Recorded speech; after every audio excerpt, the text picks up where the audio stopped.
नमस्कार। प्रारंभ करते हैं आज के क्लास को। देखिए आज की जो क्लास है वो क्लास है आपका जो है प्रैक्टिस क्वेश्चन जो है 7। तो देखिए आज के जो पहला आपका क्वेश्चन है आपके मैथ से। क्वेश्चन है कि योज्य तत्समक जो है आपसे पूछा जा रहा है। ऑप्शन है 0, 1, 2, नॉन, इसमें से कोई नहीं। तो देखिए सबसे पहले तो यहाँ आपको जानना होगा कि योज्य तत्समक है क्या। जब तक आप जो है गणित में या कोई भी सब्जेक्ट में छोटे छोटे चीज़ को अगर आप नहीं जानेंगे तो छोटा छोटा सवाल भी एग्जाम में जो है गलत हो जाता है। तो योज्य तत्समक का पहले जो है हम आपका परिभाषा जान लेते हैं। तो जो योज्य तत्समक होता है ऐसा मान जिसमें योग करने पर मान में अगर कोई परिवर्तन नहीं होता है तो कहलाता है योज्य तत्समक। ऐसा मान जिसमें योग करने पर उसमें जोड़ने पर अगर उसका मान में अगर कोई परिवर्तन नहीं हो रहा है तो होता है आपका योज्य तत्समक।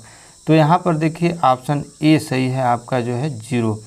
देखिए कोई भी मान में अगर आप 0 को ऐड करते हैं तो उसके मान में कोई परिवर्तन नहीं होता है। ठीक, देखिए अब दूसरा क्वेश्चन की ओर चलते हैं। दूसरा क्वेश्चन आपका है आपका विज्ञान से। बताना है आपको कि गति सामान्य रूप से कितने प्रकार की होती है। आपसे सवाल पूछा जा रहा है कि आपके जो गति है वो जनरली मान के चलिए कितने प्रकार की होती है।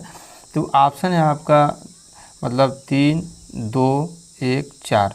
तो देखिए अगर मान लीजिए आप अगर विज्ञान पढ़ रहे हैं तो विज्ञान में आपके देखिए भौतिक विज्ञान, जीव विज्ञान, रसायन विज्ञान, तीनों में से जो है आपके जो है सवाल प्रतियोगी परीक्षा में पूछा जाता है। तो देखिए आपके अगर भौतिक विज्ञान की बात करें तो उसमें गति एक जो है बहुत ही इम्पोर्टेंट चैप्टर है आपका। तो गति सामान्य रूप से कितने प्रकार की होती है तो यह है आपका 3। ऑप्शन ए सही है। इसमें गति जो है सामान्य रूप से जो है 3 प्रकार की होती है। आपको हम बता दें कि देखिए एक होता है आपका सरल गति और एक होता है आपका वृत्तीय गति और एक होती है आपके जो है आवर्ती गति। तो सरल गति आपको पता ही है कि जो है सरल गति आपका एक सीधी लाइन में होगी। और आपका अगर वृत्तीय गति की बात करें तो वृत्तीय गति उससे आप भली भांति परिचित हैं। और अगर हम बात करें आवर्ती गति से तो देखिए आवर्ती गति आपके मान के चलिए कि पेंडुलम है, इधर उधर जो है आपका क्या है पेंडुलम हो गया, झूला हो गया। तो ये क्या है आपका आवर्ती गति के क्या है एग्जाम्पल है। तो गति सामान्य रूप से 3 होती है। एक होती है आपकी सरल गति, एक होती है वृत्तीय गति और एक होती है आपकी आवर्ती गति। ठीक, नेक्स्ट क्वेश्चन को देखते हैं। नेक्स्ट क्वेश्चन आपका जो है रीजनिंग से है, बहुत इंपॉर्टेंट क्वेश्चन है। देखिए रीजनिंग के सवाल में छोटा सवाल होता है लेकिन थोड़ा सा दिमाग को जो है ज़रूर जो है मतलब डालता है कि मतलब प्रेशर की किस तरह से उसको हल किया जाए। सवाल है कि दिए गए आपके विकल्पों में से संबंधित संख्या को चुनिए। आपका बता रहा है कि 78 का संबंध जो है 15 से है। ठीक, तो आपसे पूछा जा रहा है कि आपका 67 का संबंध जो है किससे होगा। ऑप्शन है आपका जो है 13, 12, 11, 10।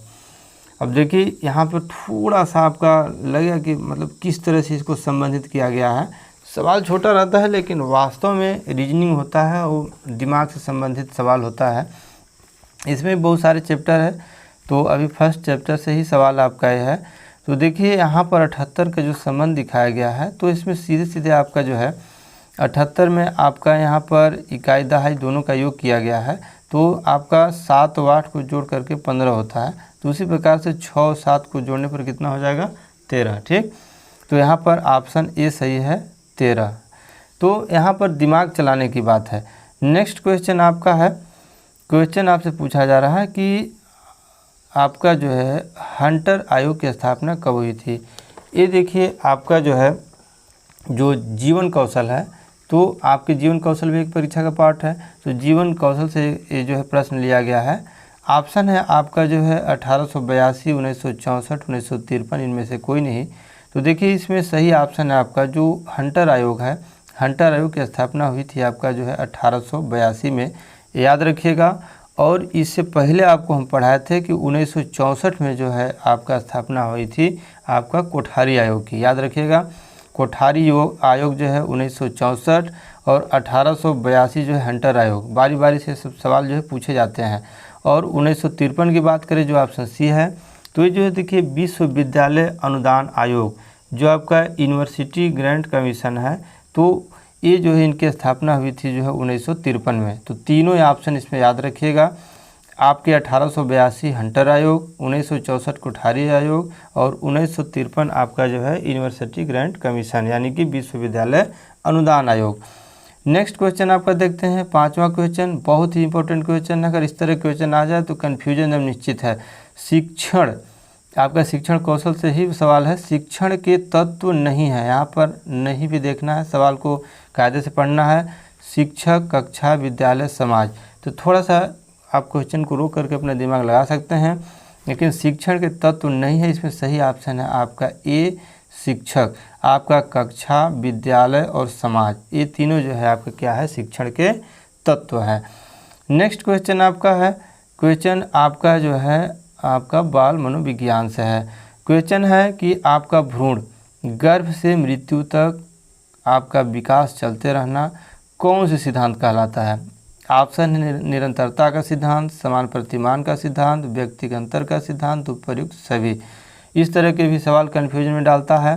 तो इसमें जो सही ऑप्शन है वो आपका ऑप्शन ए निरंतरता का सिद्धांत आपका सही है। गर्भ से मृत्यु तक का जो आपका जो डेवलपमेंट होता है, विकास होता है, वो कहलाता है आपका निरंतरता का सिद्धांत। तो ये रहा आज का आपका जो है प्रैक्टिस क्वेश्चन 7। तो आज के लिए बस इतना ही, धन्यवाद।